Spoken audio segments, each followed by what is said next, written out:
अस्सलाम वालेकुम नाजरीन, मैं हूं नईम खान। अपने डिजिटल चैनल पर आपको खुश आमदीद कहता हूं। नाजरीन, इस्लामाबाद को सील करने की तैयारियां कर ली गई हैं और उधर लाहौर में पुलिस और कारकुन आमने सामने आ गए हैं। एक तरफ इमरान खान साहब ने माफ़ी मांग ली है और मामला तय पा गया है, और दूसरी जानब चूंकि वजीर आला के पी के का एक मामला मुहिम्मा बनता जा रहा है, इसलिए ये तमाम बातें पी टी आई के लिए मुश्किलात पैदा कर रही हैं। इस हवाले से अहम अपडेट्स हम आपके सामने सबसे पहले पेश करते हैं। तो जी नाजरीन, अब चलते हैं ज़रा अपने एक अहम टॉपिक की तरफ। नाजरीन, के पी के वजीर आला के मामले में किसने क्या कहा, किसने क्यों कहा और कौन सी बात कही, वो मैं आपके सामने पेश करता हूँ। पाकिस्तान तहरीक इंसाफ के साबिक रहनुमा असद उमर का कहना है कि वजीर आला का मामला छेड़कर इमरान खान ने सियासी दर्जा हरारत बढ़ा दिया है, जिस पे पी टी आई के लोगों का कहना है कि दर्जा हरारत इतना ज़्यादा बकौल आपके बढ़ गया है, तो आप अपने आप को बचा के रखें, कहीं आप झुलस ही ना जाएं। इसके बाद एक सहाफ़ी बहुत दूर बैठे हुए जनाब वजह सईद खान साहब का कहना है कि इमरान खान साहब ने जेल में बैठकर शतरंज खेली है, जबकि उनके मुखालिफ अब तक बैठे ड्राफ्ट खेल रहे थे। इमरान खान ने स्टैब्लिशमेंट को धकेल के पीछे कर दिया है, ये वजह सईद खान साहब का कहना है। और जो स्टैब्लिशमेंट के मोहरे थे अली अमीन गंडापुर, उनको भी निकाल बाहर फेंका। वजह सईद खान का मजीद ये कहना था कि असल लड़ाई ते होण शुरू हुई है, मजे ते माइया हूण होणगे। अब मैं बात करता हूँ पाकिस्तान मुस्लिम लीग नून के रहनुमा जनाब खादिम अली खान यूसुफ जईस का कहना है कि वजीर आला के इंतखाब के लिए पी टी आई के उम्मीदवार सुहेल अफरीदी और अपोजिशन के उम्मीदवार डॉक्टर इबादुल्ला में सख्त मुकाबला होने जा रहा है। और किसको कितने वोट चाहिए, उन्होंने फरमाया कि वजीर आला मुंतखब होने के लिए 73 वोट दरकार हैं। पी टी आई के अरकान की तादाद 92 है, मगर उनमें से 35 अरकान आज़ाद करार दिए जा चुके हैं, जबकि 22 अरकान के बयाने हल्फी जमा होने की इतलात हैं। अपोजिशन को सिर्फ 20 वोटों की ज़रूरत है इस वजीर आला के इलेक्शन को जीतने के लिए। नाजरीन, जिस तरह 26वीं आइनी तरमीम पर देखिए किस तरीके से पलटा खाया गया, वहाँ तो किसी भी बंदे की ज़रूरत नहीं पड़ी। यहाँ ये जो 20 अरकान इस वक्त ज़रूरत हैं, ये कुछ ज़्यादा नहीं है। और अगर ये 22 लोग किसी के कहने पे शामिल हो जाते हैं, तो डर ये है कि केपीके में पीटीआई अपना वजीर आला भी गंवा देगी। अपोजिशन कोई हाथ पल्ला नहीं पकड़वा रही कि क्या होने वाला है, क्योंकि वो कॉन्फिडेंट है। अब ज़रा गौर फरमाइए कि जो गवर्नर केपीके हैं, वो इस्लामाबाद के लिए रवाना हो गए हुए हैं और उन्होंने कहा कि फैसला इस्लामाबाद में होगा। अब इसके पीछे नाजरीन ज़रा वही मेरे एक दोस्त कहते होते हैं कि डॉट्स मिलाएं, तो अगर डॉट्स मिलाएं तो फैसला वाकई वही होना है जो होना चाहिए बकौल कुंडी साहब। वजीर आला सेक्रेटेरिएट के पी के का ये कहना है कि वजीर आला का इस्तीफ़ा कल का भिजवा दिया गया है, लेकिन गवर्नर हाउस के लोगों का ये कहना है कि वो कहीं हवा में तैर रहा है, लहरा रहा है, यहाँ तक नहीं पहुँचा। इसके पीछे क्या मुहर्रकात हैं नाजरीन, मैं आपको बताता हूँ। गवर्नर साहब का ये कहना है कि अभी तक तो मेरे पास ये पहुँचा नहीं है इस्तीफ़ा, जब भी ये इस्तीफ़ा पहुँच जाएगा कानून के मुताबिक उस पर अमल दरामद कर दिया जाएगा। अली अमीन गंडापुर का ये कहना है कि मैं बानी के कहने पर मुस्ताफ़ी हो रहा हूँ, जबकि कानूनी बात यह है कि जब भी मुस्ताफ़ी होते हैं तो अपने चेयरमैन को लिखते हैं और चेयरमैन को कहते हैं कि मैं मुस्ताफ़ी होना चाह रहा हूँ, पार्टी के चेयरमैन को।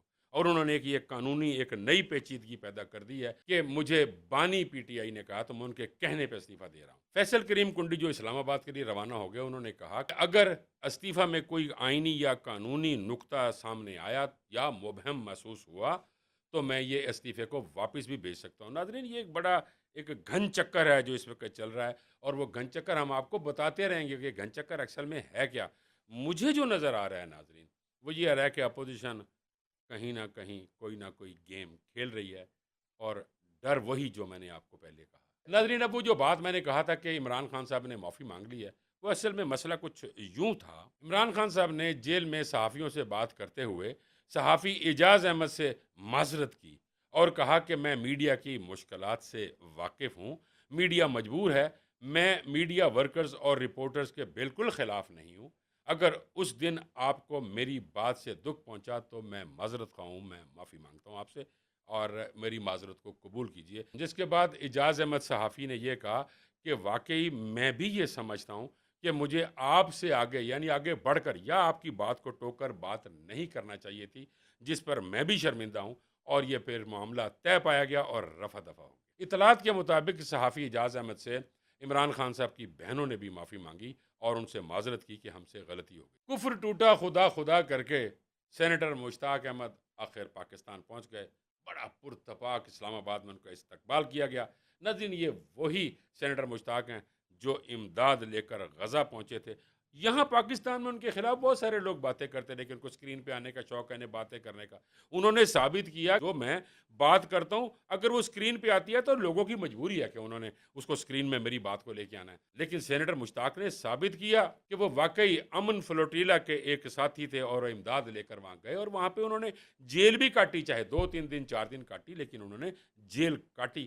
لیکن پھر دفتر خارجہ اور وزیر اعظم پاکستان کے مسلسل کہنے کے اوپر، ریکویسٹ کرنے پہ، استدعا کرنے پہ اسرائیلی حکام نے انہیں رہا کر دیا، اور آج وہ خیریت سے اور خیر و عافیت سے پاکستان پہنچ گئے۔ رپورٹس کے مطابق لاہور میں کل رات ایک مذہبی جماعت اور پولیس کے ساتھ جھڑپیں ہوئیں، سینکڑوں زخمی ہو گئے اور 3 سے 5 کے شہید ہونے کی اطلاعات موصول ہو رہی ہیں۔ مذہبی جماعت نے کہا کہ ہم اسلام آباد تک مارچ کریں گے، جس کی وجہ سے اسلام آباد میں کنٹینرز لگا کر اسلام آباد کو سیل کرنے کا پورا پروگرام بنا لیا گیا ہے تاکہ یہ لوگ نہ پہنچ سکیں۔ ٹولیوں کے روپ میں یہ لوگ جانا چاہ رہے ہیں وہاں پہ، لیکن ان کو روکنے کا پورا اسلام آباد میں انتظام کر لیا گیا۔ اسلام آباد کے مختلف علاقوں سے مذہبی جماعت کے کارکنوں کو گرفتار کر لیا گیا۔ ناظرین، مذہبی جماعت چاہتی تھی کہ فیض آباد سے لے کر امریکن ایمبیسی تک ایک احتجاج کرنے کے لیے وہ چاہ رہے تھے کہ وہ ایک ریلی نکالیں تاکہ وہ غزہ کے حق میں اور اسرائیل کے خلاف وہ ایک یادداشت پیش کرنا چاہتے تھے،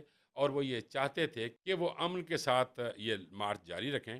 لیکن جیسے ہوتا رہا ناظرین، پہلے اسی طرح کئی جماعتیں آتی ہیں، امن کا نام ہی لیتی ہیں، اور امن کا نام لے کر اور پھر وہ وہاں کوئی نہ کوئی بیچ میں شرارت ضرور کر دیتا ہے، جبکہ وہ جماعت نہیں چاہ رہی ہوتی کہ یہ شرارت ہو۔ یہ شرارت ہو جاتی ہے ناظرین، آپ سمجھتے ہیں کہ شرارت ہو جاتی ہے۔